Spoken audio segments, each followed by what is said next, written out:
चीख, ऐसी चीख जो अंधेरी रात को चीर दे। और फिर अचानक पूरी खामोशी।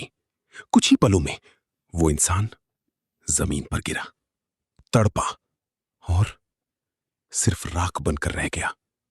दूर खड़े लोग जड़, खामोश, जैसे उनकी रगों में खून जम गया हो।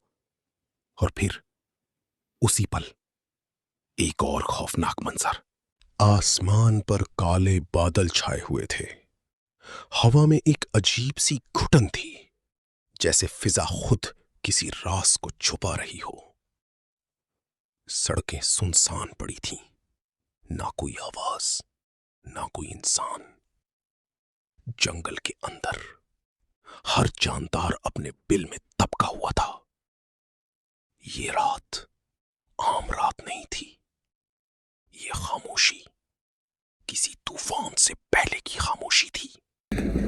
आसमान पर काले बादल छाए हुए थे। हर तरफ सन्नाटे का राज था। सारी दुनिया रात के शहर में जकड़ी हुई थी।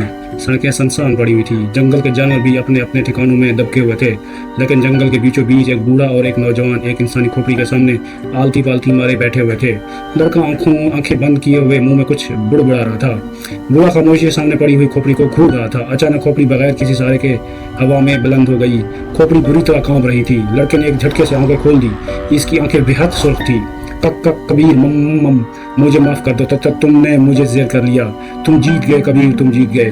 खोपड़ी से लरजती हुई आवाज सुनाई दी। कबीर ने जवाब देने की बजाय गर्दन घुमाकर बूढ़े की तरफ देखा तो बूढ़े ने असबाब में सर हिला दिया। कबीर ने दोबारा आंखें बंद कर ली और मुंह में फिर कुछ बुड़बुड़ाने लगा। खोपड़ी दोबारा अपनी जगह पर आ गई। कबीर ने आंखें खोल ली। दोनों उठकर खड़े हो गए। शाबाश कबीर, मैंने अब अपनी ताकतें तेरे हवाले कर दी हैं। अब तूने इनका बिल्कुल गलत इस्तेमाल नहीं करना। अब भलाई और बुराई तुझे खुद देखनी होगी। और तुझे इसको बुरा कहते कहते रुक गया। क्या हुआ बाबा? कबीर हैरानगी से बोला, कुछ नहीं। बुरा खोए हुए लहजे में बोला, खैर, मैंने तुम्हें जो बातें बताई हैं इन्हें अच्छी तरह पत्ते से बांध लो। बाबा, मैं की बातें पत्ते से बांध चुका हूँ। आप बिल्कुल फिक्र ना करें। मैं इन ताकतों का कभी भी गलत इस्तेमाल नहीं करूंगा। मुझे अच्छी तरह मालूम है कि इन ताकतों का इस्तेमाल किस तरह करना है। कबीर ने मुस्कुराते हुए कहा और बूढ़े ने आगे बढ़कर इसे गले से लगा लिया।